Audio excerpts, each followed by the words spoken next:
Hey everybody, Phil Town here. In this week's Rule Number 1 investing video, I'm sharing a bit about my thoughts on how an investor should assess the value of an IPO. So keep watching for more.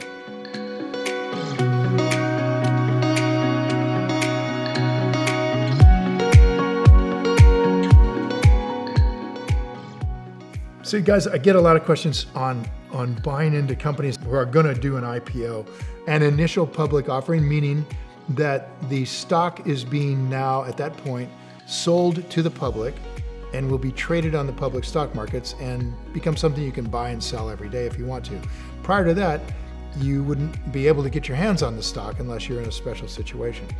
So it's an opportunity, and IPOs are opportunities for all of us normal people who don't have venture capital connections to own a piece of a really wonderful business. It's gone from being private and going through all these stages and growing.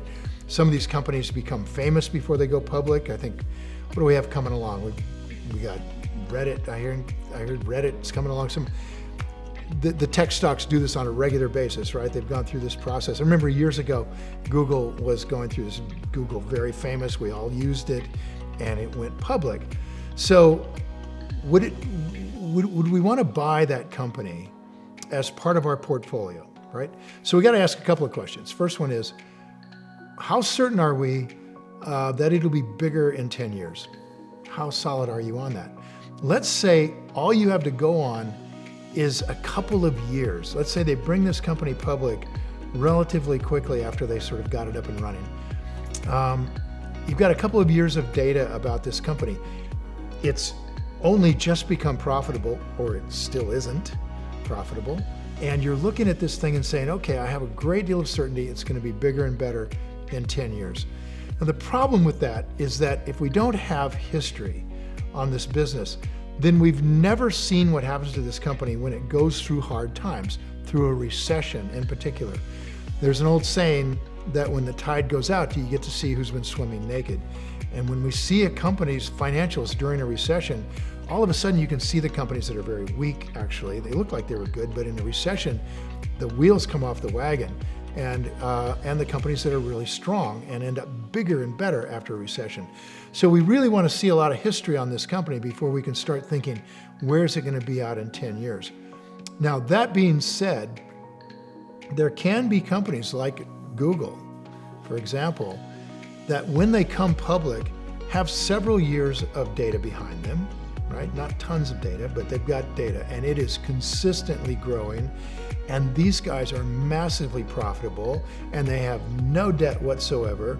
And you deeply grok what they do. You completely get it. And you see that this is world-beating, amazing technology, and you need to own some of it. Nothing wrong with that. Just restrict it to maybe about a maximum of 10% of your portfolio. Because even if you think all of that, just the fact that this company is relatively new means that things can happen. They just can. So you got to keep that in mind. You wouldn't want all of your retirement portfolio sitting in Google unless somehow you have a crystal ball. That would be it. Warren Buffett gives a great example of this, and I can vouch for this, of not understanding Amazon well enough to feel comfortable investing in it. And Buffett had the advantage of knowing Jeff Bezos personally.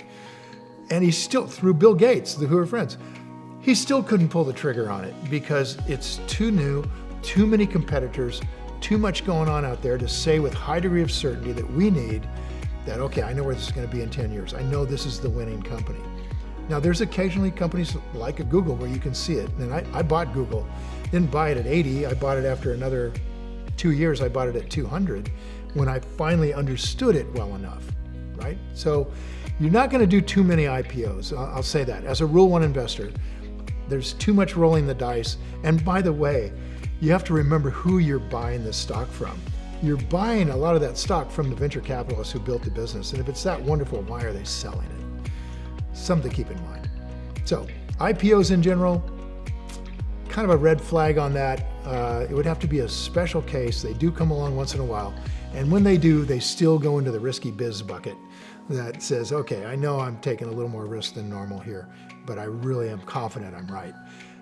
Okay, then go ahead. Otherwise, Stay away from those guys. There's plenty of wonderful companies out there that are going to go on sale who have great track records, great proven management teams, great business franchises that have huge protective moats. You don't need the newest, hottest thing to get wealthy. Thanks for watching, everybody. I hope you found this video helpful. For more tips and advice, join one of our upcoming workshops. They're linked in the description below, and I'll see you in the next video.